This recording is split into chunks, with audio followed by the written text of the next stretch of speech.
මාධ්‍යවර මිතුරු මිතුරිය ඔබ සැමට ප්‍රීතිමත් සබත් දවසක් ප්‍රාර්ථනා කරනවා. උන්වහන්සේ තවත් අපට අවස්ථාවක් දීලා තිබෙනවා. ශුද්ධ ලියවිලි ඉගෙන ගන්නට අපි ඒ ගැන උන්වහන්සේට සිදු කරමු ප්‍රශංසා කරමු. ඔබ දන්නවා අපි අද මේ වන විට සති 7ක් පුරා එල්තර 14 වෙනි පරිච්ඡේදයේ සඳහන් වෙන්නා වූ උන්වහන්සේ ලෝකයට දී තිබෙනා වූ අවසාන කැඳවීම එදා අපි දන්නවා නෝවා තුළින් ජලගල්මට පෙර දුන්නා වූ අවසාන කැඳවීම හා සමාන එදා ජලගල්මකින් ලෝකේ විනාශ වුණා. නමුත් අපි දන්නවා ඉදිරියේදී තාමත් මෑතකදී උන්වහන්සේගේ පැමිණීමේදී මිනිසයන් එක්කෝ මනුෂ්‍යයට ගැලවීම නැත්නම් මනුෂ්‍යයට මරණය හිමි වෙනවා. ඒ නිසා ඊට පෙර එදා නෝවා කරා වූ ඒ මහත් වූ දේශනේ නැත්නම් කැඳවීම ඒ ස්වාංශය පැහැදිලිව කියනවා. නෝවාගේ දවස් පෙන් මනුෂ්‍ය පුත්‍රයාගේ දවසත් එන්ට යනවායි කියන කාරණේ නිසා උන්වහන්සේ විනාශයෙන් ගැලවෙන පිණිස උන්වහන්සේගේ රාජ්‍යයේ කොටස්කරුවන් වන පිණිස නැවට ඇතුල් වන පිණිස උන්වහන්සේ ඔබටත් මටත් මේ පණිවිඩය දීලා තිබෙනවා. ඒ පණිවිඩය අපිට හම්බෙන්නේ එල්තර 14 වෙනි පරිච්ඡේදයේ දේවදූතයන් තුන්දෙනෙක්ගෙන් සමාන කරමින් ස්වර්ගයෙන් පැමිණ තිබෙනා වූ මේ මහත් වූ පණිවිඩය වෙන මනුෂ්‍යයන් තුලින් නෙවෙයි. ස්වර්ගයෙන් පැමිණ තිබෙනා වූ මේ පණිවිඩය අපි ඉගෙන ගනිමින් සිටිනවා. පෞගිය සති 7 පුරාම අපි ඉගෙන ගත්තා. පළවන දූතයාගේ පණිවිඩය සදාකාල සුභාරංචිය ගැන අපි ඉගෙන ගත්තා. ඊළඟට දෙවියන් වහන්සේට බය වීම පළමු දේවදූතයාගේ පණිවිඩය අපි සති 6ක් පුරා ඉගෙන ගත්තා. දෙවියන් වහන්සේට බය වීම කියන්නේ මොකක්ද? උන්වහන්සේට ගෞරව දීම කියන්නේ මොකක්ද? විනිශ්චයක් ආරම්භ වෙලා තිබෙනවා. විනිශ්චයක් ස්වර්ගයේ කෙරීගෙන යනවා. ඒ කාරණා අපි ශුද්ධ ලියවිල්ල තුලින්ම තහවුරු කරගත්තා. ඊළඟට අපි දන්නවා ඒ කැඳවීමක් උන්වහන්සේ කරනවා. ඒ තමයි අහසත් පොළොවත් මොහොතත් මැව් තැනන් වහන්සේට නමස්කාර කරන්නට කියලා. මොකද ඒකට හේතුව බහුතර ක්‍රිස්තියානිය නමස්කාර කරන්නේ මෞංකාරයන්ට නෙවෙයි මැවිල්ලට. මෞංකාරයන්ට නමස්කාර කරනවා කියමින් ඒ නමස්කාරය මැවිල්ලට ඔප්පු කරන මිනිසයන් විසින් මිනිසයා විසින් මිත්‍යා දෘෂ්ටිකයන් විසින් හඳුන්වා දුන්නා වූ ඒ නමස්කාර ක්‍රමවේදයට නොදැනුවත් කමින් නොදන්නා කමින් යුක්තව දෙවියන් වහන්සේට දවසින් ඉගෙන ගන්නට යන පිළිකුල් දේවල් දෙවියන් වහන්සේ ඉදිරියේ මොනතරම් මේ දේවල් පිළිකුල්ද කියන කාරණේ ශුද්ධ ලියවිල්ලේ මේ ඉගැන්වීම් හරි අපි කියනවා ස්ට්‍රේට් ෆෝවර්ඩ් නැත්නම් හරි කෙලින් කතා කර තිබෙනවා. ඔබට බෑ මධ්‍යම ප්‍රතිපදාවක ජීවත් වෙන්න. ඔබ එක්කෝ දෙවියන් වහන්සේට නමස්කාර කරන්න ඕන, එහෙම නැත්නම් මැවිල්ලට නමස්කාර කරන්න ඕන. ක්‍රිස්තියානි නාමයේ දරාගෙන ක්‍රිස්තියානි ක්‍රිස්තුස් වහන්සේගේ නාමයේ දරාගෙන අපිට බෑ දෙදෙන ස්වාමීවරුන් දෙදෙනෙකුට සේවය කරන්න. ඔබ සැබෑ නමස්කාරයට ඇතුල් වෙන්න ඕන. ඒක තමයි පළවෙනි දේවදූතයාගේ පණිවිඩය. සැබෑවුන් මැවිල්ලට මෞංකාරයන්ට සමයන් සැබෑවු මෞංකාරයන්ට නමස්කාර කරන්න කියන කැදවීම. අහසත් පොළොවත් මොහොතත් මැව් තැනන් වහන්සේට නමස්කාර කරන්න කියන කැමැතිම. අහසත් පොළොවත් මොහොතත් මැව් තැනන් වහන්සේට නමස්කාර කරන්නටේ කියලා. අහසත් පොළොවත් මොහොතත් මැව් තැනන් වහන්සේ අපිට දවසක් දී තිබෙනවා නමස්කාර කරන්න. ඒ දවසේ උන්වහන්සේට දී යුතු නමස්කාරය නොදී කායින් මෙන් හිත දැඩි කරගෙන තමන්ට පහසු වන විදියට උන්වහන්සේට නමස්කාර කරාට ඒ නමස්කාරය උන්වහන්සේ ඉදිරියේ පිළිගන්නේ නැහැ. අපි කොච්චර හාලෙලූයා කිව්වත් ප්‍රශංසා වේවා කිව්වත් ගීතිකා කළත් මේ සියලු දේවල් උන්වහන්සේගේ කැමැත්ත ලෙස අපි උන්වහන්සේට ඔප්පු නොකළොත් ඒ දේ උන්වහන්සේ වෙතට යන්නේ නැහැ. අද දවසේදී ඔබට තේරුම් යාවි ඔබ කරන දේ හරිද වැරදිද කියන කාරණේ. මේක හරි අමාරුයි දරන්න. ඇත්ත තිත්තයි. ඇත්ත හිත පසාරු කරගෙන යනවා. හිතට දැනෙනවා. හිතට කතා කරන හිතට වේදනාවක් තරහක් නැත්තම් හිතට පුදුමාකාර අපි කියන ආවේගයක් ඇති කරනවා මේ දේශන. ඒකයි අද ගොඩාක් අය මම දැකලා තියෙනවා මේ දේශනවලට එච්චර ප්‍රියමනාපයක් නැත්තම් මේ නැත්තම් ප්‍රියක් දක්වන්නේ නැහැ, දිරවන්නේ නැහැ. කරන්න දෙයක් නැහැ දයාපර සහෝදර සහෝදරිය. දිය යුතු පණිවිඩයේ දිය යුතුව තිබෙනවා. ඒක තිත්ත වුණත් ඒක අපි කියන නීරහ නැත්තම් රස නැති වුණත් රස නැති කියන්නේ ඒක දිරවන්නේ නැහැ කියලා කියන අපි සිංහලෙන්. ඒක එසේ වුණත් මේ දේ ඔබ කැමති වුණත් අකමැති වුණත් ඔබ දැනගත යුතු පණිවිඩය. ඔබ දැනගත යුතුව තිබෙනවා. මේ කාලේ උන්වහන්සේගේ පැමිණීමට ආසන්නව ජීවත් වන කාලේ අපිට මිහිරි පණිවිඩ නෙවෙයි ලෝකයෙන් අපිට ඇසෙන්න ලැබෙන්නේ. අමිහිරි දේවල් අපිට ඇහෙන්න ලැබෙන්නේ. ඒ නිසා අපි තේරුම් ගත යුතු කාරණයක් තමයි දේව වචනේ දී තිබෙනා තරවටුවට අපේ කනට මීපැණි පණිවිඩ වලට අපි අහන්න හරි අපිව ප්‍රශංසා කරන අපිව වර්ණනා කරන පණිවිඩ වලට පණිවිඩ අහන්න අපි ආසයි. නමුත් අපේ හිත රිදව නැත්නම් හිතට කතා කරන හිතට අනින අපේ වැරද්ද අපිට පෙන්වලා දෙන්න පණිවිඩ අහන්න අපි කැමති නැහැ. මතක තියාගන්න දේව වචනේ දී තිබෙන්නේ තරවටුව හික්මවන්ත ධර්මිෂ්ඨකම ගැන ගුරුකම් දෙන්න. මේ කාරණා සුද්ධ ලෙවිල්ල ඔබටත් මටත් කරන අතර අපිට දැනෙනවා අපිට රිදෙනවා අපිට හැඟෙනවා. අපේ හිත පසාරු කරගෙන ගිහලා අපේ හිත තුවාල කරනවා. අපේ දුර්වලකම් අඩුපාඩුකම් අපේ වැරද්ද අපිට පෙන්ලා දෙනවා. ඒ නිසා කීකරුකමේ ආත්මීය යුක්තව මේ සුද්ධෝ පණිවිඩ වලට අපි කීකරු වෙමු.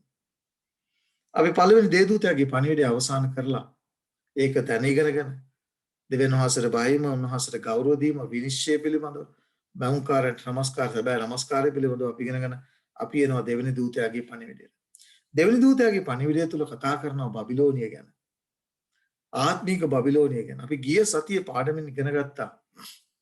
මේ බබිලෝනිය බාබෙල් කියන නමෙන් නැත්නම් ඒක කොයි ආකාරයෙන්ද ඒ ජලගල්මට පස්සේ එතන වියවුල ඇති වුණේ කියන කාරණය.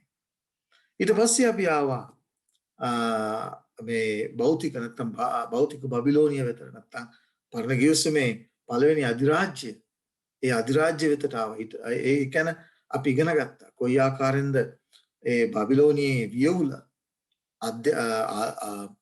දේශපාලන බලය දේශපාලන අධිකාරිය ඊළඟට ආගමික අධිකාරිය සහ අගේ දූවරු නැත්නම් ඒ වැරදි ගුරුවරු විසින් නැත්නම් දේශපාලන අධිකාරිය සහ ආගමික අධිකාරිය එකතු වෙලා දෙවියන් වහන්සේගේ දරුවන්ට নমස්කාරය පිණිස නැත්නම් ආඥා කඩ කරන පිණිස රූපයක් හදලා ඒකට নমස්කාර කරන්න බල කරපු හැටි අපි පරණ ගිවිසුමේ තුලින් ඉගෙන ගත්තා. ඒ දේම එල්තරව 13 වෙනි පරිච්ඡේදයේ අපිට හම්බ වෙනවා 11 වෙනි පදයේ සිට කොයි ආකාරයෙන්ද ආත්මික බබිලෝනිය විසින් ඉදිරියේදී දෙවියන් වහන්සේගේ සෙනගෝ ව්‍යාජ නමස්කාරයට රූපයක් භෞතික රූපයක් නෙවෙයි නමස්කාරය සඳහා රූපයක් හදලා ඉරිදා දවස නමස්කාරය සඳහා නීතිගත කරලා දෙවියන් වහන්සේගේ සෙනගව නමස්කාරය පිණිස බල කරන්නට යනවා වූ ඒ කාරණේ අපි දානියෙල් 3 වෙනි පරිච්ඡේදය සහ එල්දරව් 13 වෙනි පරිච්ඡේදය අතර සසඳමින් අපි ඉගෙන ගත්තා. එතකොට ගිය පාඩම තුලින් බබිලෝනිය කවුද කියලා අපි අඳුරගත්තා.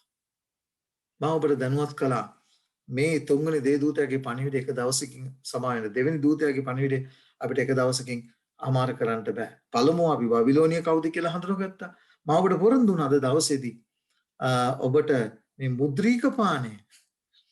මුද්‍රීක පානය කියන්නේ මත්පැන් වයින් වලට ශුද්ධ ලියවිල්ලේ සමාන කරලා තිබෙන එල්දරව් 17 වෙනි පරිච්ඡේදයේ මේ බබිලෝනිය ගැන කතා කරනකොට මොනවද මේන් සංකේතවත් කරන්නේ කියන කාරණේ අපි ශුද්ධ ලියවිල්ල තුලින් ඉගෙන ගන්නට යනවා. සියල්ල පැමිණෙන්නේ ඉහළින්, සියල්ලට මඟ පෙන්වීම, සියල්ලට ප්‍රඥාව ලැබෙන්නේ ඉහළින්. උන්වහන්සේ නොදුන්නොත් අපිට මේ කාරණා තේරුම් ගන්නට හැකියාවක් නැහැ. උන්වහන්සේ නොදුන්නොත් මට මේ කාරණා ඔබ ඉදිරියේ තවන්ට හැකියාවක් නැහැ. මම උන්වහන්සේ ඉදිරියේ 16ක් පමණයි. මට හැකියාවක් නැහැ. මට බලයක් නැහැ. බලය ලැබෙන්නේ උන්වහන්සේගෙන් මේ ආකාරයෙන් ඔබට ගෙනෙන්න. ඒක මම පෞද්ගලික අත්දකින දෙයක්. ඒ නිසා අපි උන්වහන්සේට කැපවීම බාරවමු. අපේ සිත් උන්වහන්සේ ඉදිරියේ වගුරුවමු. කීකරුකමේ සිතකින් යුක්තව විවෘත මනසකින් යුක්තව මේ පණිවිඩ වලට අහුම්කම් දීලා මේ සුද්ධෝ සත්‍යතාවයේ දැනගෙන මේක පිළිගන්න පිණිස මේ සුද්ධෝ කැඳවීම මේ සුද්ධෝ අනුතුරු අගවීම දෙස ඕනෑකමින් බලලා විවෘත මනසකින් බලලා මේ සුද්ධෝ පණිවිඩ වලට කීකරු වන පිණිස අපේ සිත් යටත් කරමු උන්වහන්සේට. උන්වහන්සේ සූදානම් අපේ ජීවිත වෙනස් කරන්නට. අහසත් පොළොවත් මහා පාලනය කරන්නව ආදර මෞංකාර දේපියරණිය ඔබ වහන්සේට ස්තුති කරනවා. ඔබ වහන්සේගේ පැමිණීමට පෙර ඔබ වහන්සේ මේ සියල්ල අපිට එල්දරව් කර දී තිබෙන බෑ. ශුද්ධෝ පියරණිය වහන්සේ අපට අනුතුරු අඟවනවා. අපි ඉන්නා වූ ස්ථානයේ වැරදි බව අපිට පෙන්වලා දෙනවා. ශුද්ධෝ පියරණිය ඔබ වහන්සේ මේ දී තිබෙනා ශුද්ධෝ පණිවිඩ තේරුම් අරගෙන ඔබ වහන්සේ දෙන්නා මේ අවසාන කැඳවීමට ප්‍රතිචාර දක්වන්නට අපේ සිත් ඒ සදා පොළඹවන්ට කියලා එනවා. එදා ජලගල්මක් මේ ලෝකේ විනාශ කරන්නට පෙර ඔබ වහන්සේ අවුරුදු 120ක් තිස්සේ මිනිසයාට මේ අනතුරු අඟවීම කළා. නමුත් ඔවුන් ඒ දේ ප්‍රතික්ෂේප කළා. පියාණනි, ඒ සියල්ල ලියා තිබෙන්නේ කාලවල කෙරවල සිටින අපට ගැලවෙන පිණිස. ඒ නිසා පළමු සිද්ධියෙන් පාඩම් ඉගෙනගෙන මේ දෙන්නා ඔබ වහන්සේ දී තිබෙනා අනතුරු අඟවීම දෙස ඕනෑකමින් බලලා පියාණනි, එදා නෝවාගේ කාලේ හිටියව මනුෂ්‍යයන් මෙන් නොවි සිත් දැඩි කර නොගෙන ඔබ වහන්සේගේ සුද්ධ සත්‍යතාවයට කීකරු වෙලා මේ මහත් වූ අනතුරු අඟවීම දෙස ඕනෑකමින් බලලා නැවට ඇතුළෙන්ට අපට බලයේ ශක්තිය දෙන්න කියලා එළිමින් අසන්නා වූ සියලු දෙනාව නරඹන්නා වූ සියලු දෙනාවත් කතා කරන්නා වූ මාත් ඔබ වහන්සේගේ බලවත් වූ හස්තයට බාර වෙන්නේ කැප වෙන්නේ යේසුස් වහන්සේගේ අතිශීතතුම ප්‍රේමණීය වූ නාම සාමය. ආමෙන්. දයාබර සහෝදර සහෝදරියට අපි ඉගෙන ගනිමු. බබිලෝනිය කවුද කියලා හඳුනගත්තා. ඒ ආගමික නිකාය ජනතාව තුළින් මහා ජන ගඟක් තුළින් පැන නැග්ගා වූ ආගමික අධිරාජ්‍ය පිළිබඳව දේශපාලනය සහ ආගමික බලය මේ සියල් දෙකම අයිති දෙකම තිබෙන්නා වූ අද දවසේදී ඒ සියලු ක්‍රිස්තියානි සභාවගේ මව හැටියට හඳුන්වා ගන්න ලබන්නා වූ ඒ රෝමානු සභාව නැත්නම් රෝමානු කතෝලික සභාව මේක මතක තියාගන්න ඕන. මම මගේ කිසි සහෝදරයෙකුට කතෝලික සහෝදරවරුන්ට කරන නැත්නම් මගේ ආදරණීය සහෝදරවරුන්ට කරන විරුද්ධව කරන දේශනයක් නෙවෙයි. ශුද්ධ ලියවිලි ලියා තිබෙන දේ ඔබ ඉදිරියේ තැබීමයි මම කරන්නේ. එහෙම නැතුව මගේ ආදරණීය සහෝදර සහෝදරයන්ට කරන විරුද්ධව කරන දේශනයක් නෙවෙයි. මොකද ශුද්ධ ලියවිලි මේ පිළිබඳව එල්දරව් කර දී තිබෙන අතර මට තවත් මේ ගැන නිශ්ශබ්ද වෙන්න හැකියාවක් නැහැ. මොකද උන්වහන්සේ ඔබට කැඳවීම දී තිබෙනවා. ඇගෙන් ඉවත් එන ලෙස ඔබට උන්වහන්සේ කැඳවනවා. එහෙම නොවුනොත් ඔබ අනිවාර්යයෙන්ම උදහසේ ඒ බබිලෝනියට වෙන් කර තිබෙනා වූ උන්වහන්සේගේ ඒ උදහස අමිශ්‍රවත් කරන ලද ඒ කුසලානෙන් ඔබ බොන්නට යනවා. එදාට ඔබ අපිට මට සාප කරයි මේ දේ දැනන් හිටියත් කිව්වේ නැහැ කියන කාරණේ. ඒ කාරණේ නිසා තමයි ඔබ ඉදිරියේ මේ කාරණා තබන්නේ. අපි බබිලෝනිය හඳුනගත්තා.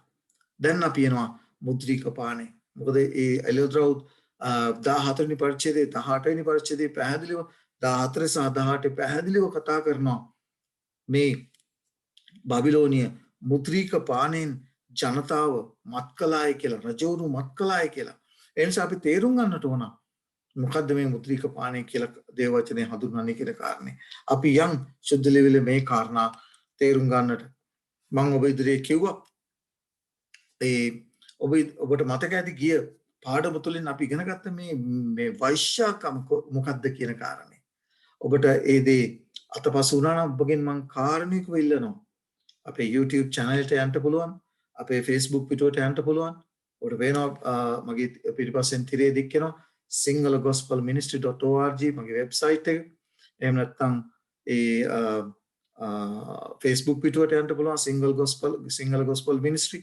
මේ සියලුම දේශනා ඒවා රෙකෝඩ් කරලා ඔබ ඒ නැරඹීම සඳහා ඔබට තබා දෙන YouTube channel එක Single Gospel Ministry ඔබට පුළුවන් ඒ ස්ථානවලට ගිහිල්ලා මේ දේශනාවලට නැවත අහුම්කම් දීලා ඔබගේ දැනුම වර්ධනය කරගන්න. දැනුමින් සත්‍යතාවයෙන් ඔබ සත්‍යතාවය අවබෝධ කරගන්න. බොරුව මොකක්ද ඇත්ත මොකක්ද කියලා ඔබ දැනගත යුතුමයි. එතකොට තමයි මුලාවෙන්නේ නැත්තලා ඔබට ජීවත් වෙන්න හැකියාවක් ලැබෙන්නේ. දැන් සහෝදර සහෝදරිය මෙතන අපිට හම් වෙනවා එල්දරව් 14 නිපාත විශේෂයෙන් මේ දෙවෙනි දූතයාගේ පණිවිඩය අපිට හම් වෙනවා කොමක්ද බබිලෝනිය වෛශ්‍යාකමක් ගැන කතා කරනවා. මේ වෛශ්‍යාකම මොකක්ද කියන දේ අපි ඉතිහාසයේ ඊශ්‍රායල් සෙනග කළා වූ ඒ ආත්මික වෛශ්‍යාකම උන්වහන්සේ කොයි ආකාරයෙන්ද ඊශ්‍රායල් සෙනගගේ අත අල්ලගෙන හරියට ස්වාමි පුරුෂයෙක් භාර්යාවක් සමග විවාහ ගිවිස ගන්නවා වගේ උන්වහන්සේ සීනයි කන්දේදී ඒ කන්ද පාමුල ඒ ඊශ්‍රායල් සෙනග සමග ඒ ගිවිස ගැනීම විවාහ ගිවිස ගැනීමට උන්වහන්සේ සමාන කරනවා. මම ඊශ්‍රායල් සෙනගට ස්වාමි පුරුෂයෙක් වුණාය කියලා. ඔවුන්ගේ ඇයගේ අත අල්ලාගෙන ගෙනාවාය කියලා. ඇය කැඳගෙන මිස්ර දේශයේ වහල් බවින් කැඳගෙන ගෙනාවා තනන් උන්වහන්සේ ස්වාමි පුරුෂයා හැටියට ඊශ්‍රායල් සෙනගව භාර්යාව හැටියට පරණ ගිවිසුමේ සභාව උන්වහන්සේගේ ඒ සභාව භාර්යාව හැටියට හඳුන්වනවා. අපේ සහෝදර සහෝදරිය ඊට පස්සේ උන්වහන්සේ හඳුන්වනවා ඔබ කොයි ආකාරයෙන්ද ඊශ්‍රායල් සෙනඟට කතා කරනවා ඔබ කාම මිච්ඡාචාරයට හැරී ගියේ ඔබට දුන්නා වූ ඇදහිල්ලෙන් ඔබ වැටී ගියේ ඔබ පිළිකුල්කම අන්‍ය ජාතීන් සමග ඒ වෛශ්‍යාකමට එළඹුණේ අන්‍ය ජාතීන්ගේ ඇදහිලි අන්‍ය ජාතීන් සමග ඒ අන්‍ය ජාතීන්ගේ රජවරුන් සමග මේ ශුද්ධ වූ ජාති නැත්තම් ඒ වචනේ කියන නුඹලා වනහයි අපිට හම් වෙනවා තෝරාගත් වංශයක් හැටියට ඒ රාජකීය පූජක හැටියට එදා ඊශ්‍රායල් සෙනඟ තෝරගත්ත අද අපිව තෝරගෙන තිබෙනවා නමුත් එදා ඊශ්‍රායල් සෙනඟව අපි සබත් පාඩම් තුලින් ඉගෙන ගන්නවා ආබ්‍රහම්ගේ බීජය ආබ්‍රහම්ගේ වංශය දෙවියන් වහන්සේ සන්තක සෙනඟක් හැටියට තෝරගත්තේ කුමක් සඳහාද අන්‍ය ජාතීන්ගෙන් අන්‍ය පිළිකුල් ඉගැන්වීම මිත්‍යා දෘෂ්ටික ඉගැන්වීම් වලින් මිත්‍යා දෘෂ්ටික වත්පිළිවෙත් වලින් ඈත්ලා උන්වහන්සේ සුද්ධ වූ ජාතියක් හැටියට ජීවත් වෙන්න. නමුත් උන්වහන්සේ ස්වාමියා හැටියට උන්වහන්සේ දුන්නා උන්වහන්සේ සමග ගිවිසගත්තා වූ ඒ ගිවිස ගැනීම කඩ කරලා ඒ ගිවිසුම කඩ කරලා අන්‍ය ජාතීන් සමග වෛශ්‍යාකම් කළා. වැරදි ඉගැන්වීම් වලට පෙළඹුණා. දයාකර සහෝදර සහෝදරයන් නිසා අපිට හම්බ වෙනවා එසකේ නැවත බයිබල් පාඩ දෙකක් ඔබට දී තිබෙනවා. ඒ ඊශ්‍රායල් සෙනඟ කලාව කාම මිච්ඡාචාරය නැත්තම් දුෂ්‍ය ක්‍රියාව පෙන්වු කරනවා එසකේල්ගේ පොතේ 16 වෙනි පරිච්ඡේදයේ 32 වෙනි පදේ කාම මිච්ඡාචාරය කරන බාහිර ඊශ්‍රායල් සෙනඟට කතා කරලා කියන්නේ ඔබ කාම මිච්ඡාචාරය කරන භාර්යාව තමාගේ පුරුෂයා නැත්තම් අපිට හම් වෙන උන්වහන්සේ පුරුෂයා හැටියට ඔවුන්ගේ ස්වාමි පුරුෂයා හැටියට උන්වහන්සේ හඳුන්වනවා. පුරුෂයා වෙනුවට අන්‍යයන් ගන්න ස්ත්‍රියක් බවට පත් වුණ ඊශ්‍රායල් සෙනඟ. එසකේල්ගේ පොතේ 16 වෙනි පරිච්ඡේදයේ 30 වෙනි පදේ කියන නොහික්මෙන වෛශ්‍ය ස්ත්‍රියගේ ක්‍රියාවන මේ සියල්ල කරන්නා වූ නුඹ බලන්න ඊශ්‍රායල් සෙනඟට උන්වහන්සේ අසීමිත ලෙස ප්‍රේම කරලා අත අල්ලගෙන ගෙනල්ලා විවාහ ගිවිසගෙන විවාහයේ පොරොන්දු දීලා නමුත් ඊශ්‍රායල් සෙනඟ පොරොන්දු කඩ කරලා වෛශ්‍යාකමට හැරී ගියා. නුඹේ සිත කොපමණ දුර්වල තිබෙනවා නොවේදයි ස්වාමින් වහන්සේ කියනසේක. ඔවුන් කළා වූ වෛශ්‍යාකම මොනවද? අපිට සුද්ධ ලේවිල්ලම අපිට හම්බ වෙනවා. ඒ සියලු වෛශ්‍යාකම් පිළිබඳව අපි ඉගෙන ගත්තා. තවත් අද දවසේදී ඔබ ඉදිරියේ තබනවා. උන්වහන්සේගේ මණ්ඩප මෙහි පෞකමා කිරීමේ මෙහි කෙලසුවා. උන්වහන්සේගේ සබත පාගා දැමුවා. අද දවසේදී ඔබට බයිබල් පාඩ ඇතුව ඔබට මේ සියල්ල දෙනවා. ඔවුන් මේ වෛශ්‍යාකමට හැරී ඊශ්‍රායල් සෙනඟ වෛශ්‍යාකමට හැරී ගියා වූ කාර්යය මොකද මේ වෛශ්‍යාකම ඊශ්‍රායල් සෙනඟ කළා වූ වෛශ්‍යාකම හඳුනගත්තොත් පමණයි ඔබට අලුත් ගිවිසුමේ ඉන්නා වූ සභාව මේ දෙවියන් වහන්සේගේ යයි සුද්ධ වූ සභාව යයි කියා ගන්නා වූ සභාව විසින් කරන්නා වූ කර තිබෙන්නා වූ මේ ආත්මික වෛශ්‍යාකම ඔබට හඳුන්වා ගන්නට හැකියාවක් ලැබෙන්නේ. දෙවියන් වහන්සේගේ සෙනඟ යයි කියා ගනිමින් ඊශ්‍රායල් සෙනඟ ඒ පරණ ගිවිසුමේ කළා වූ ඒ ආත්මික වෛශ්‍යාකම පැහැදිලිව සුද්ධ ලේවිලේ ලියා තිබෙන නිසා අපිට හරි ලේසි. දැන් වර්තමානයේ සුද්ධ වූ ස්වභාවය ඇටිට කියා ගන්නා වූ ඒ ආගමික සභාව විසින් කරන්නා වූ ආත්මික වෛශ්‍යාකම හඳුනා ගන්නට උන්වහන්සේට ප්‍රශංසා කරමු. මොකද මේ සියල්ල උන්වහන්සේ අපිට තේරුම් ගැනීම පිණිස පරණ ගිවිසුමේ සඳහන් කර තිබෙන නිසා. මතක තියාගන්න. සබත පාගා දැමුවා, සබත කෙලසුවා, මණ්ඩප මෙහෙය කෙලසුවා, ඔවුන් අහිංසක ලේ වගුණෝන් ලැබුවා. ඊට පස්සේ මේ කාරණා නිසා දෙවියන් වහන්සේ පැවසුවා උන්වහන්සේගේ උදාහසේ කුසලාන ඔබට මතක ඇති පරණ ගිවිසුමේ අලුත් ගිවිසුමේ දෙන්න මේ මහත් වූ පණිවිඩය ඒක තමයි. උන්වහන්සේගේ කුසලානේ බබිලෝනිය වැටුණාය. උන්වහන්සේගේ තුන්වෙනි දෙව්දූතයාගේ පණිවිඩයේ 14 වෙනි පරිච්ඡේදයේ කතා කරන්නේ උන්වහන්සේගේ කුසලානේ ඒ උදාහස නැමැති මුද්‍රික පානේ ඇයට පොවන්ට යනවායි කියන කාරණේ. ඒ දේ පෙන්ට පෙර පරණ ගිවිසුමේ උන්වහන්සේ ඊශ්‍රායල් සෙනඟට කළා වූ ඒ ඊශ්‍රායල් සෙනඟට ආවා වූ මහත් වූ විනිශ්චය සහ විනාශය පොළවේ සතර කොනේ ඈවෙතට එන බව ප්‍රකාශ කළා. මොන හේතුවද? හිරු නමස්කාර කිරීම. ඔබ දන්නවා බාල් දෙවියන්ට හිරු දෙවියන්ට නමස්කාර කරන පිණිස ජෙසබෙල් අපි ආත්මික නැත්නම් අපි එලියාගේ කතාව ඉගෙන ගත්තා. සිවිල් රාජ්‍ය ආගමික රාජ්‍ය සහගේ දූවරුන් එකතු වුණේ කොහොමද කියන කාරණේ දෙවියන් වහන්සේගේ සෙනඟ සබෑ නමස්කාරයෙන් ඈඩ් කරන්න. ඒ දේම අද දවසේදී මේ බලවතුන් තුන්දෙනා එල්දරව් 13 වෙනි පරිච්ඡේදයේ කතා කරන්නා වූ සිවිල් රාජ්‍ය නම් ඇමරිකා එක්සත් ජනපදයේ සහ පොළවෙන් මුහුදෙන්ම පැලනක්කා මුර්ගයාගෙන් සංවේතිවත් කරන්නව ඒ රෝම සභාව සහ වතිකානු එකතු වෙලා රූපයක් සාදන්ට යන්න කොහොමද දෙවියන් වහන්සේගේ සෙනඟව ක්‍රිස්තියානි බහුතරය කොයි ආකාරයෙන්ද දවසේදී මුලා කර තිබෙන්නේ කියන කාරණය. ඒ නිසා මේ සියල්ලටම මුල වෙලා තිබෙන්නේ වැරදි නමස්කාර ක්‍රමය. හිරු නමස්කාරය, මිත්‍යා දෘෂ්ටික නමස්කාරය. අද දවසේදී ඔබට බයිබල් පාඩයක් පෙන්වන්නම් පැහැදිලිව මගේ සිත පසාරු කරගෙන ගියා මේ බයිබල් පාඩය මම කියවන්නව අතරේදී. ඒ නිසා ඔබ ඉදිරියේ තබනවා. ඔබට ඉතා පැහැදිලිව දැක ගන්නට හම්බෙයි. මේක උන්වහන්සේ ඉදිරියේ උන්වහන්සේගේ කැමැත්තද උන්වහන්සේට පිළිකුල් ඉරිදා දවසේ නමස්කාරය උන්වහන්සේගේ කැමැත්තද උන්වහන්සේට පිළිකුල් දෙයක්ද කියන කාරණය අද දවසේදී ශුද්ධ ලේවිලෙන් අපි පැහැදිලි කරගනිමු. ඒ නිසා මෙතන පැහැදිලිව කියනවා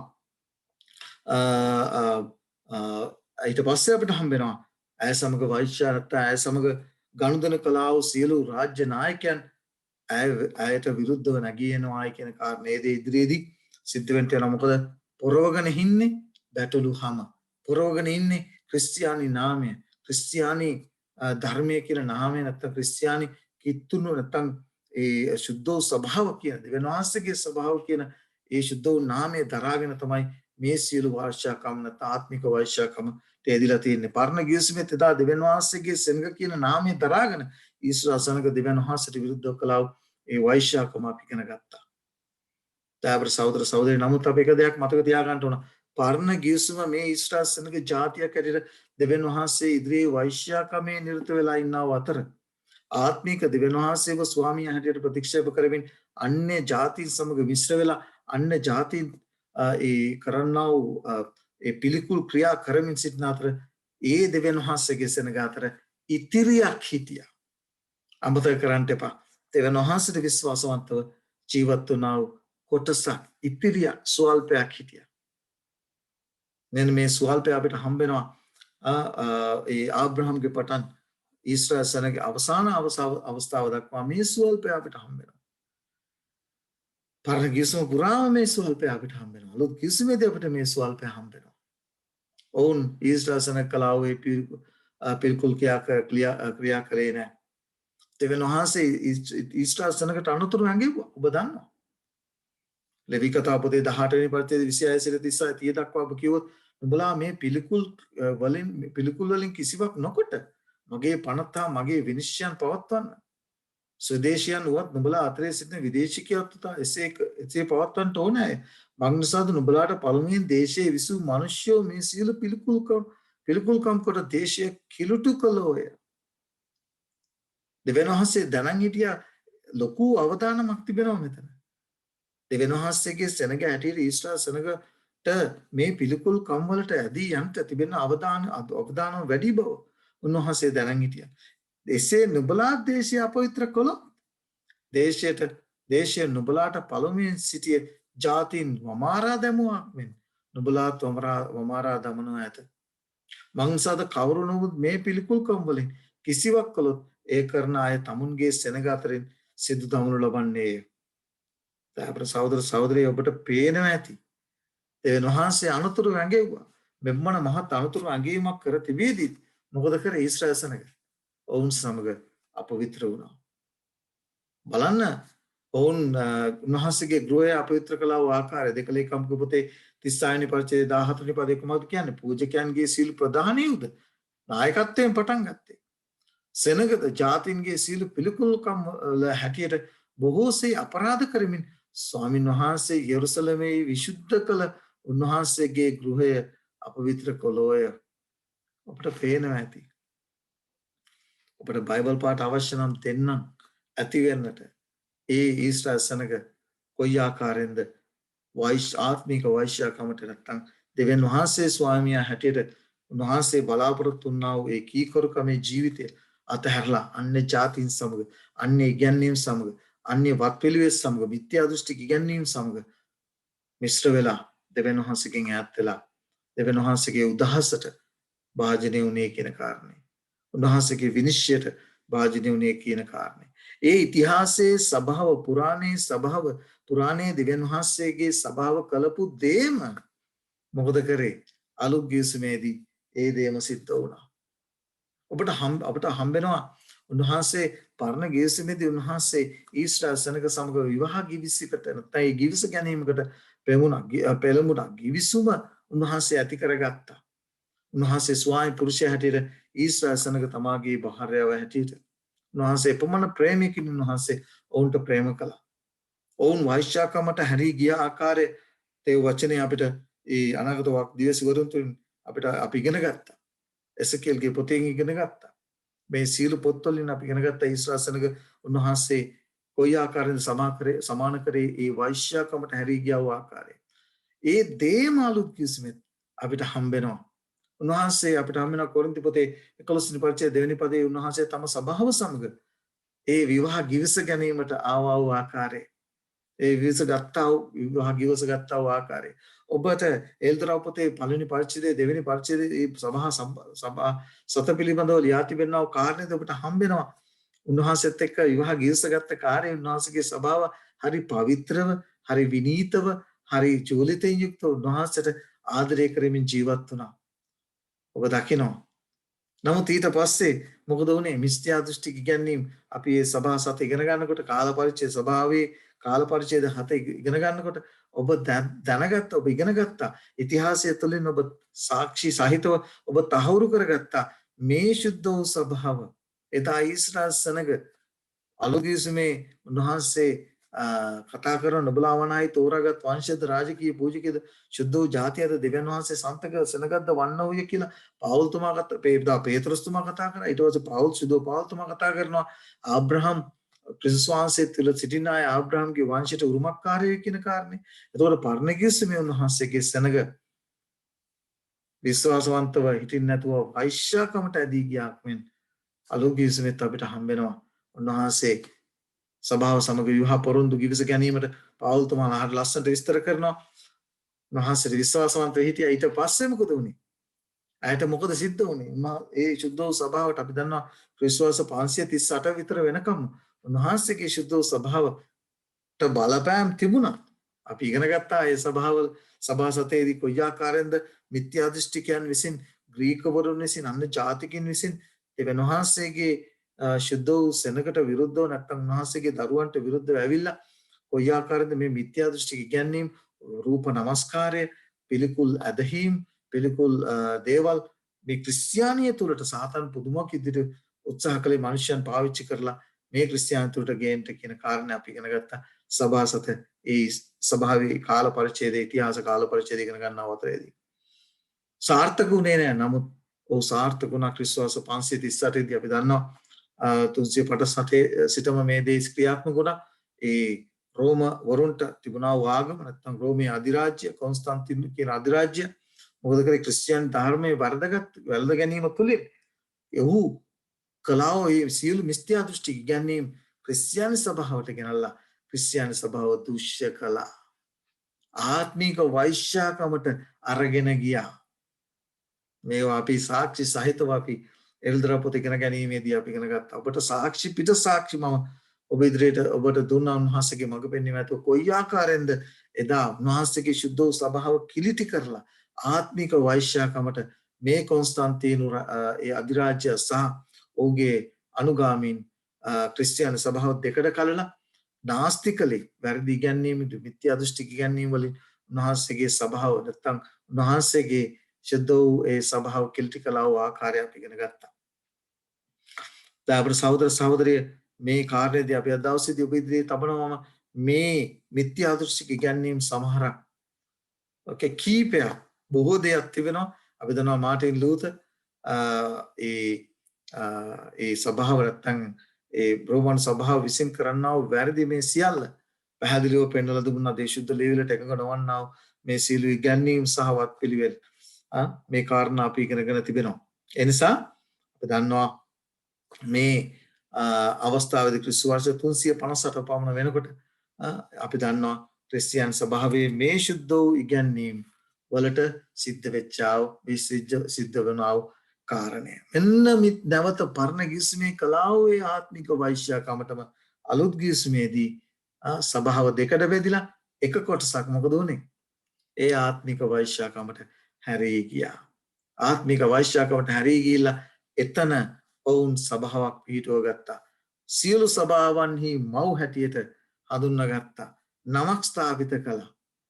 එතනදී දේශපාලන බලය සහ ආගමික බලය කියනව කාරණා දෙකම ඔවුන්ට දෙනු ලැබුවා. මොකද පළමුව මිත්‍යා දෘෂ්ටික රෝමයාව ඊළඟට පාප් බයලය සහිත රෝමය ඒ තුලින් පැන නැග්ගා. පාප්තුමාට මොකද වුනේ? ආගමික බලය සහ දේශපාලන බලය රාජ්‍ය බලය කියන කාරණා දෙකම ඔහුට දෙනු ලැබුවා.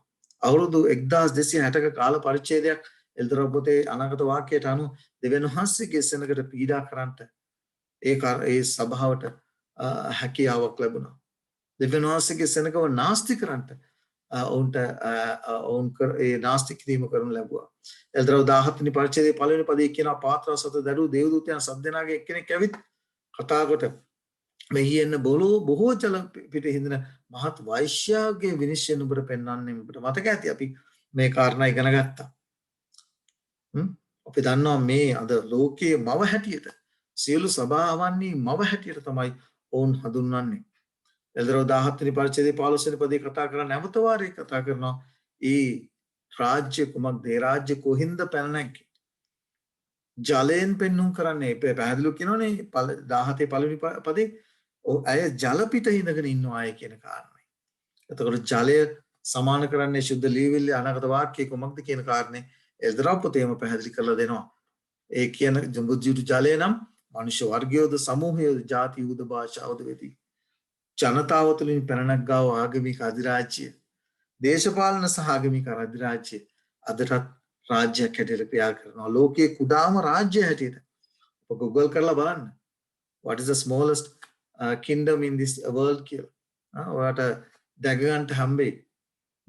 ඒ කුඩාම රාජ්‍ය මොකක්ද කියන කාරණේ. ඔබට හොයාගන්න හැකියාවක් ලැබෙයි. ඒ නිසා මේ සියල්ල උන්වහන්සේ ශුද්ධ ලියවිල්ලේ පැහැදිලිව සඳහන් කරනවා. අපිට උන්වහන්සේගේ ශුද්ධ වචනේ මේ සියල්ල එල්තරව කර දී තිබෙනවා. දැන් අපිට හම්බ වෙනවා ඊළඟට ශුද්ධ ලියවිල්ලේ කතා කරනවා ඇය පොළවේ රජුන් සම කලාව ඒ වෛශ්‍යාකම වෙන කිසි දෙයක් නෙවෙයි. දෙවියන් වහන්සේ අපිට උන්වහන්සේගේ දරුවන් හැටියට අපිට රාජ්‍ය දී තිබෙන්නේ. උන්වහන්සේ කතා කරනවා මේ පොළවේ රාජ්‍යයන් ගැන නෙවෙයි උන්වහන්සේ වේසුනේ. උන්වහන්සේගේ රාජ්‍ය ස්වර්ග රාජ්‍ය උන්වහන්සේගේ දරුවන් හැටියට ඔබත් මමත් මේ ලෝකයේ ආගන්තුකයන් විදේශීන් බව මතක තියාගන්නට ඕන. උන්වහන්සේ ඔබගේත් මගේත් නාගරිකත්වයේ ස්වර්ගයේ බව මතක. ඒ නිසා අපි ස්වර්ගීක දෙයට අපේ අවධානය යොමු කරනවා මිසක් අපිට දේශපාලනය අදාළ වෙන්නේ නැහැ. ඒක වෙනස්. අපිට රාජ්‍ය බලය ගැන අපිට හිතන්න නොවේ තිබෙන කාරණේ. කොහොමද? අපිට තියෙන ස්වර්ගීය රාජ්‍ය හිම කර ගැනීම. ඒ නිසා ඔබ දකිනවා එහෙනම් මේ එල්දරව් පොතේ කතා කරනවා මේ රාජ්‍ය කුමක්ද? කොයි ආකාරයෙන්ද? මේ රාජ්‍ය කොයි ආකාරයෙන්ද දේශපාලන බල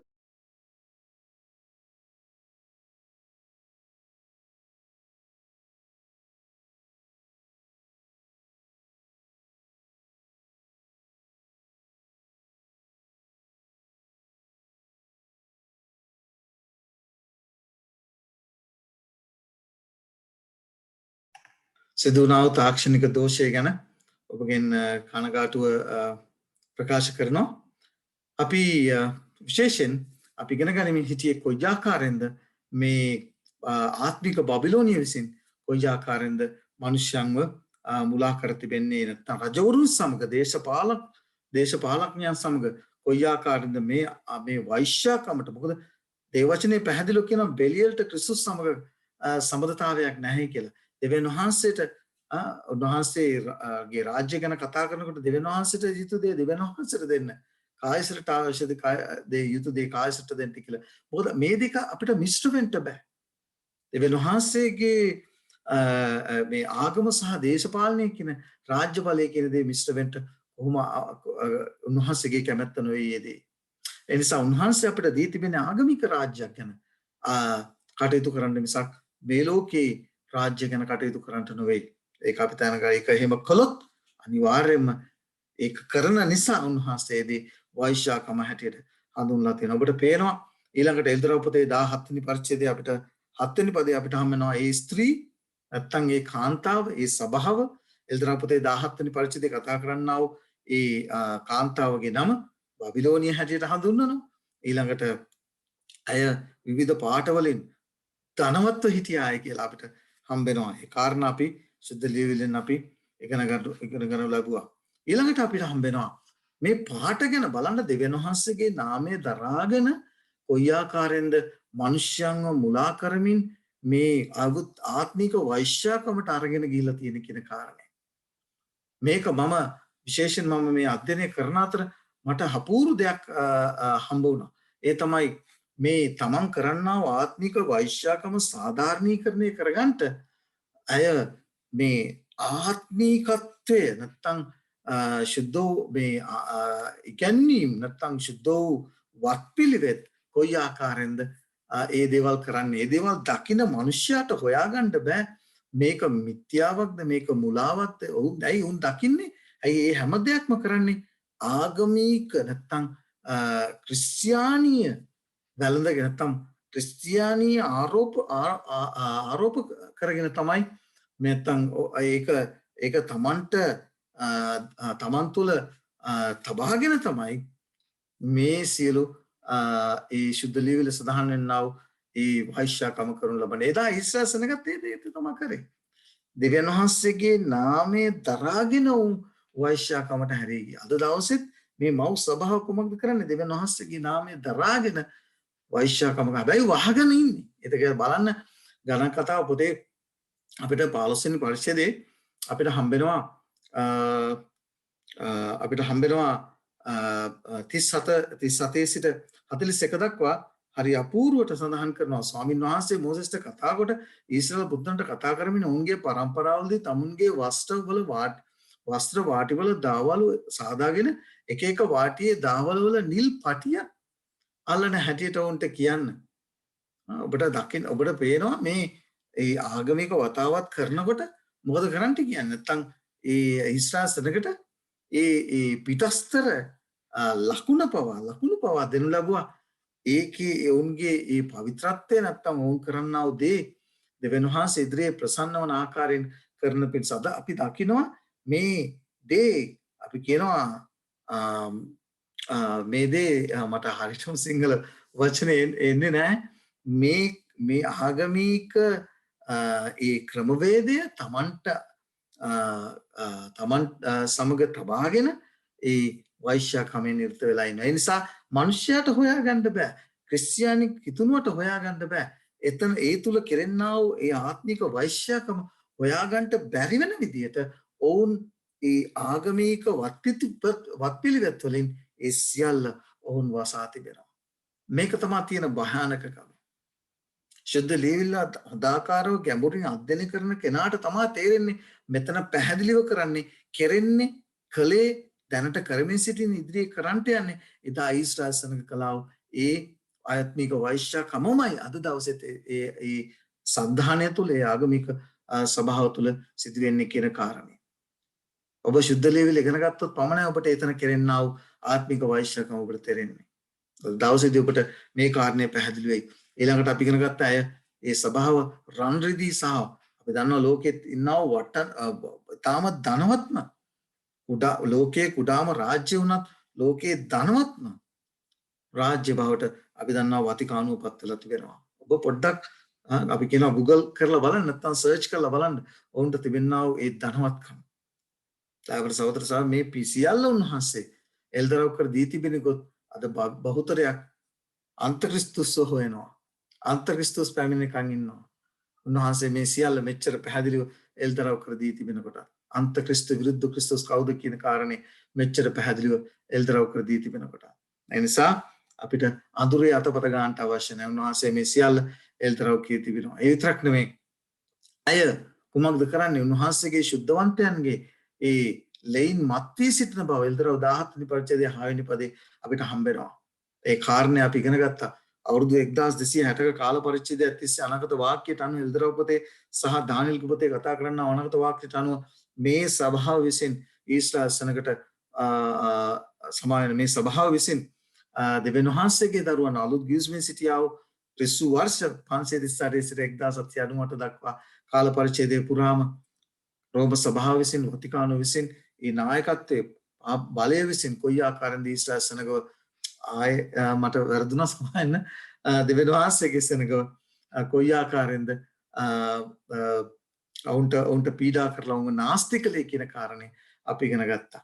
දැන් ඊළඟට අපිට හම්බෙනවා හැබැයි එල්දරව් 17 වෙනි පරිච්ඡේදයේ 16 වෙනි පදේ අපිට හම්බෙනවා මේ කළා වූ සියලු මුලාවන් මේ සියලු ක්‍රියාවන් එල්දරව් වෙනට යනවා. එදාට ඒ සෙනග මේ සභාවට මව් සභාවට විරුද්ධව නැගී සිටින්නට යනවා. හැබැයි එතකොට පෙරහැර ගිහිල්ලා ඉවරයි. කරුණාවේ දොරටුව වසලා ඉවරයි. ඊට පෙරයි ඔබට උන්වහන්සේ මේ කැඳවීම දෙන්නේ.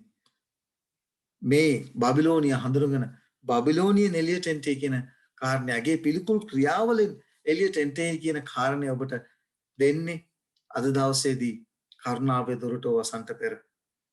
එනිසා අපිට හම් වෙනවා ඇගේ අතේ රන් කුසලානක්. ඒ කුසලාන තුල වයින් නැත්තම් අපිට කියනවා මුද්‍රික පානේ සෙනගව මත් කළාය කියන කාරණේ. දැන් අපි හොයන්ට ඕන මොනවද මේ මුද්‍රික පානෙන් සංකේතවත් කරන්න කියන කාරණේ. මේ කුසලානේ අපවිත්‍රකම පිළිකුල්කම මේ පැහැදිලිව එල්දරව් 17 වෙනි පරිච්ඡේදයේ කතා කරනවා. අය පිළිකුල්කම් වලින්ද ඇගේ වෛශ්‍යකමේ අපවිත්‍ර වෙන්න පූර්ණ වූ රන් කුසලානක්. එතකොට මේ ආගමික සන්ධානය විසින් මේ ආගමික සභාව විසින් ක්‍රිස්තියානියට කිතුණුවන්ට හඳුන්ලා දීලා තිබෙනවා මේ පිළිකුල් ඉගැන්වීම් මොනවාද?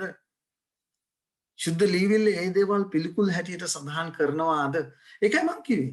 අපිට හරි ලේසි මේ ආගමික මේ මව මේ බබිලෝනිය මේ විරුද්ධ ක්‍රිස්තුස් මේ අන්ත ක්‍රිස්තුස් ශුද්ධ ලීවිල්ල තුලින් හඳුනා ගන්න. මොකද ඒ සියල්ල උන්වහන්සේ පෙන්වු කළ දෙන අය මොකද්ද දරාගෙන ඉන්නේ?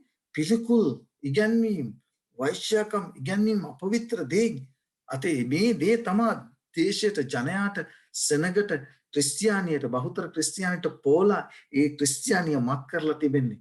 ඔවුන්ට සත්‍ය හොයාගන්න බැරි වෙන විදියට. අපි මේ කාරණා අද දවසේදී මේ කාරණා අපි ඉක්මනින් සොයා ගන්නට අපි පෙළඹෙන්න යනවා.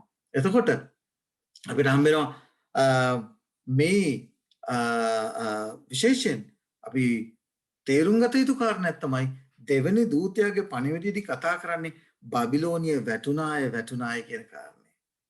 ඇයි මේ ආගමික සන්ධානයේ වැටි ගිහිලා තියෙන කියන කාරණේ අපි තේරුම් ගන්න ඕන. ඇයි වැටි ගියේ? මේ ආගමික නැත්නම් රෝමානු සභාව ඇතුළු ඇගේ රෙපරමාදු සභාවන් සියල්ල මව සහ මගේ මව්වරුන්ගේ දූරින් වැටි ගිහිලා තියෙන්නේ ඇයි? හේතුව තමයි පළවෙනි දේවදූතයාගේ පණිවිඩය පිළි නොගෙන සිටින නිසා. පළවෙනි දේවදූතයාගේ පණිවිඩයේදී පැහැදිලිව කතා කරනවා. මොකද්ද? උන්වහන්සේ මෞංකාර හැටියට උන්වහන්සේ ගැලුම්කාර හැටියට උන්වහන්සේ එකවරක් පූජා වුණ නිසා තවත් පුද පූජා ක්‍රම අවශ්‍ය නොවන බව. අපේ උතුම් පූජකයා උන්වහන්සේ බව. බැදිහත්කාරයෝ අනවශ්‍ය බව. ඔවුන් මොකද කරලා බලන්න මේ පළවෙනි දේවදූතයාගේ පණිවිඩය සම්පූර්ණයෙන්ම ඒ ආගමික නිකාය නැත්තම් රෝමානු සභාව විසින් ප්‍රතික්ෂේප කර තිබෙනවා. බලන්න ඔබ ඉදිරියේ තබා තිබෙනවා. උන්වහන්සේගේ ඒ පූජාව එකවරක් වුණාව පූජාව මොකද කරන්නේ? දිනපතා සතිපතා පූජා ඔප්පු කරනවා. නමුත් අවශ්‍ය නැති බව සුද්ධ ලීලේ කියනවා. උන්වහන්සේ අපේ පූජකයා හැටියට එකවරක් උන්වහන්සේ ජීවිත පූජාව කළා. උන්වහන්සේ දැන් පූජකයා හැටියට සේවය කරනවා කියන කාරණේ. ඒ නිසා තවත් මේ ලෝකයේ පූජකයා අනවශ්‍ය බව. නමුත් ඕන අද දවසේදී මොකද කරලා තිබෙන්නේ? මේව අපිට හිතන්න ඕන. ඊට අමතරව මර්ධන ක්‍රියා හඳුන්වලා තියෙනවා සෙනකට මේ දේවල් කරන්න ඕන. මේ කිරීම තුළින් තමයි ඔබට ගැලවීම ලැබෙන්නේ කියලා. මේක දෙවියන් වහන්සේ ඉදිරියේ පිළිකුලක්. ඊළඟට අපිට හම්බ වෙනවා ඒ පළවෙනි දේවදූතයාගේ පණිවිඩයේදී කතා කරනවා දෙවියන් වහන්සේට බය වෙලා උන්වහන්සේට ගෞරව දෙන්නයි කියලා.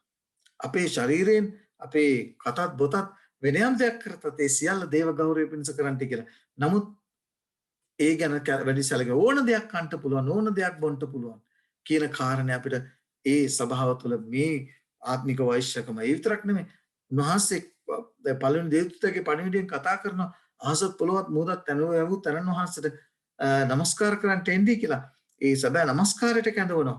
නමුත් මේ බබිලෝනිය මොකද කර තිබෙන්නේ? උන්වහන්සේගේ ඇඟිල්ලෙන් ලියලා දසාඥා පනතේ දෙවෙනි පනත සම්පූර්ණයින් කරලා හතරවෙනි පනත වෙනස් කරලා ඔබට තේරෙන්න ඕන දැන් කොයි ආකාරයෙන්ද මේ මේ පිළිකුල්කම් නැත්තම් පිළිකුල්ලු ඉගැන්වීම් කොයි ආකාරයෙන්ද හඳුන්වා දී තිබෙන්නේ කියන කාරණේ. උන්වහන්සේගේ විනිශ්චය පැය පිළිබඳව පළවෙනි දේවදූතයා කතා කරනවා. මේ කාරණේ සම්පූර්ණ මනුෂ්‍යයන්ගෙන් හඟවලා තිබෙනවා. මලවුන් පිළිබඳව ශුද්ධ වීම පැහැදිලි ඉගැන්වීමක් තිබෙනවා. උන්වහන්සේට පවණයි කුමක්ද? මේ ගේ අය උන්වහන්සේගේ හඬ ඇසෙන කල තමයි මලුන්ගෙන් උත්ථාන වෙන්නේ කියලා. නෝ මේ ආගමික නිකාය මේ මව සියල්ලන්ගේ මව මොකද කර තිබෙන්නේ? මරුණට පස්සේ කෝසු වර්ගයට යනවා, ශුද්ධ ගුණස්ථානට යනවා, නරක ආදියට යනවා. දෙන දාන ධර්ම වලින්, පුණ්‍ය ක්‍රියා තුළින්, දාන ධර්ම තුළින් මේක දේවල් කරන්න පුළුවන් කියන මේ මිත්‍යා දෘෂ්ටි මේවා සේරම ආවේ කොහෙන්ද? මිත්‍යා දෘෂ්ටික ඉගැන්වීම්. මේවා ශුද්ධ ලියවිලට එකක නොවන ඉගැන්වීම්.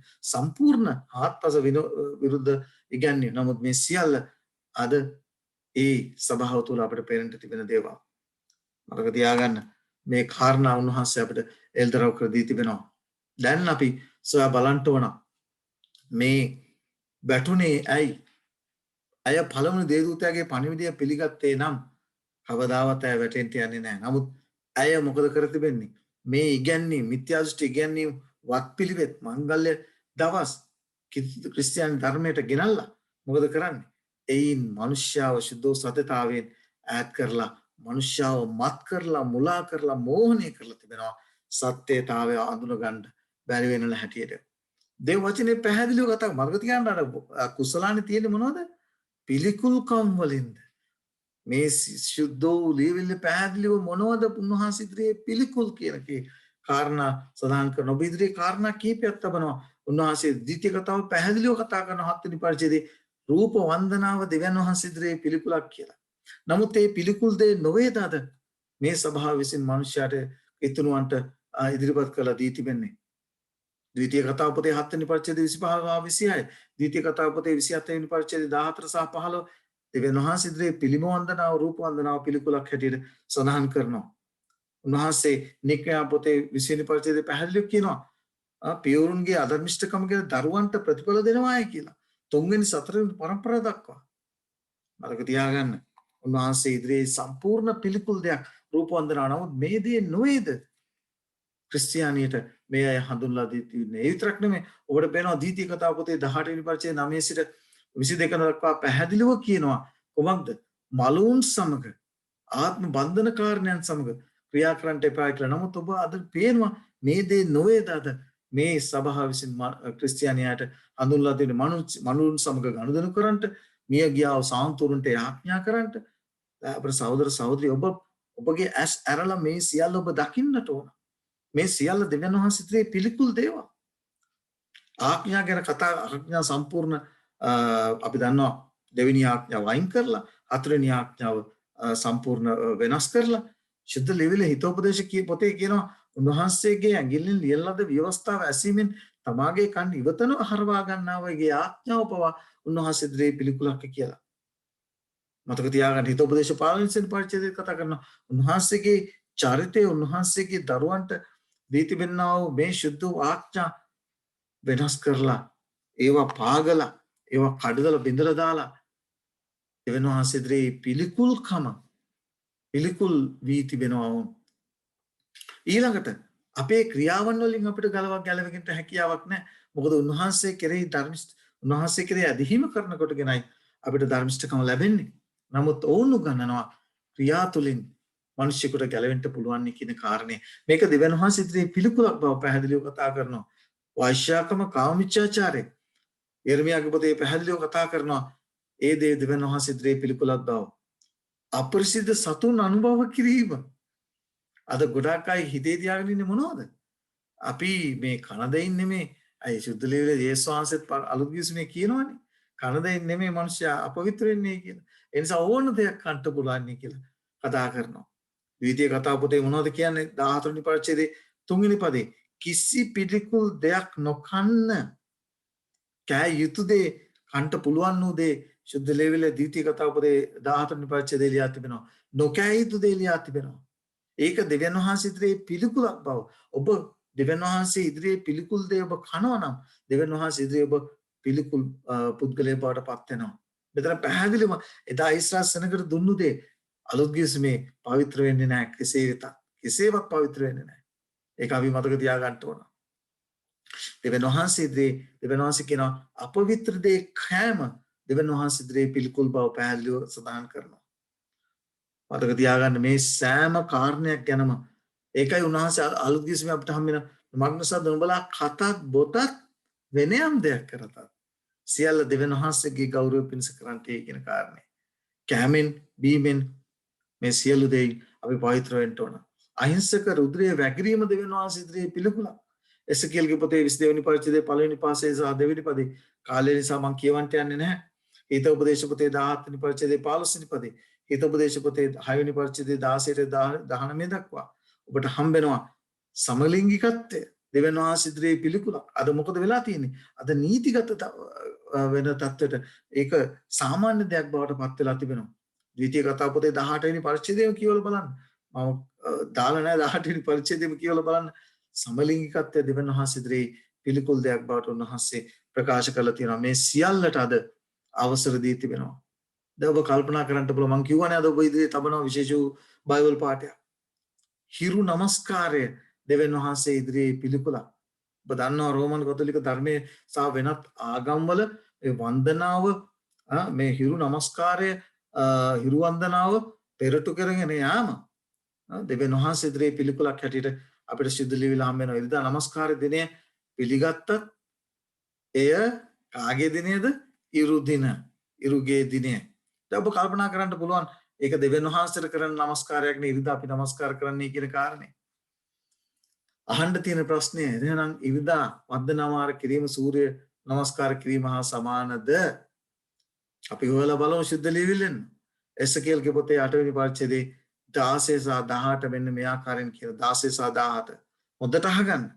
දෙවියන් වහන්සේ උන්වහන්සේ දැන් මේ කාටද නමස්කාර කරන්නේ? කාටද නමස්කාර කරන්නේ? දෙවියන් වහන්සේට. කවුද? ඊශ්‍රායල් සෙනග. බලමු උන් මොකද කරන්නේ කියලා. උන්වහන්සේ ස්වාමින් වහන්සේගේ ගෘහයේ අතුල් මළුවට මා ගෙන ගියසේක. බලව එහි මිනිසයන් 25 දෙනෙක් පමණ ස්වාමින් වහන්සේගේ මාලිගාවේ දොරකට කොහෙද මේ ඉන්නේ? ස්වාමින් වහන්සේගේ මාලිගාවේ ඉඳගෙන කාටද නමස්කාර කරන්නේ?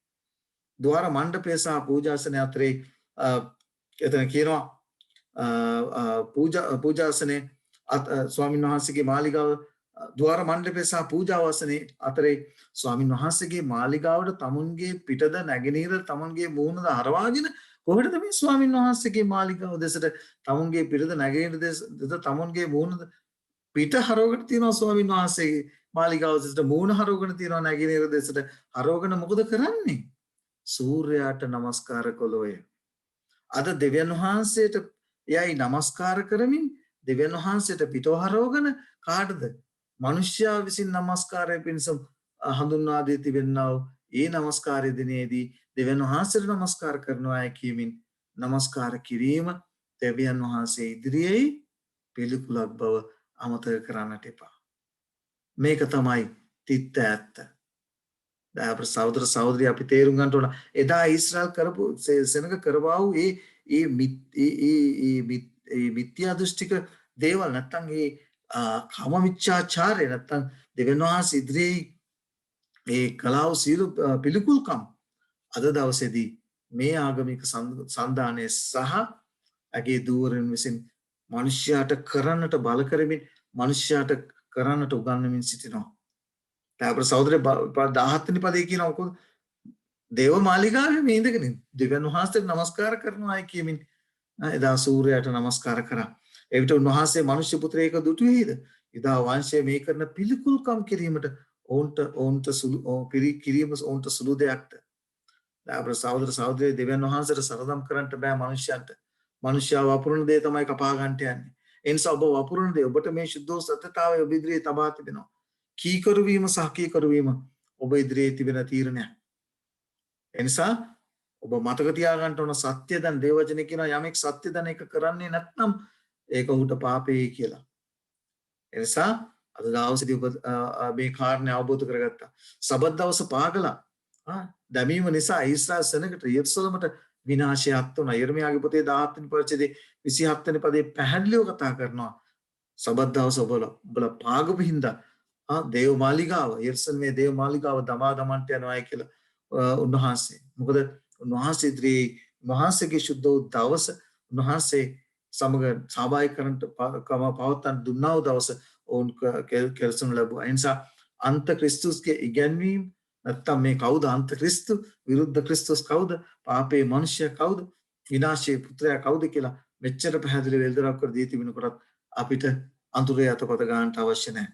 ඒ නිසා අපි දන්නවා අද බබිලෝනිය ආත්මික බබිලෝනිය යක්ෂාත්ම විසින් නැත්තම් මේ සීල පිළිකුල් ඉගැන්වීම් වලින් පිරීලා අද මනුෂ්‍යයන්ව ඔසවා ගැනීම පිළිබඳව මලුන්ගේ ස්වභාවය පිළිබඳව ආඥා 10 පිළිබඳව දසපනත පිළිබඳව සබත පිළිබඳව සෞඛ්‍ය පිළිබඳව සෞඛ්‍ය පුරුදු පිළිබඳව විනිශ්චය පිළිබඳව දෙවන පැමිණීම පිළිබඳව දැර්දි ලෙස උගන්වමින් අද බහුතර ක්‍රිස්තියානෝ මුලා කරමින් සිටිනවා.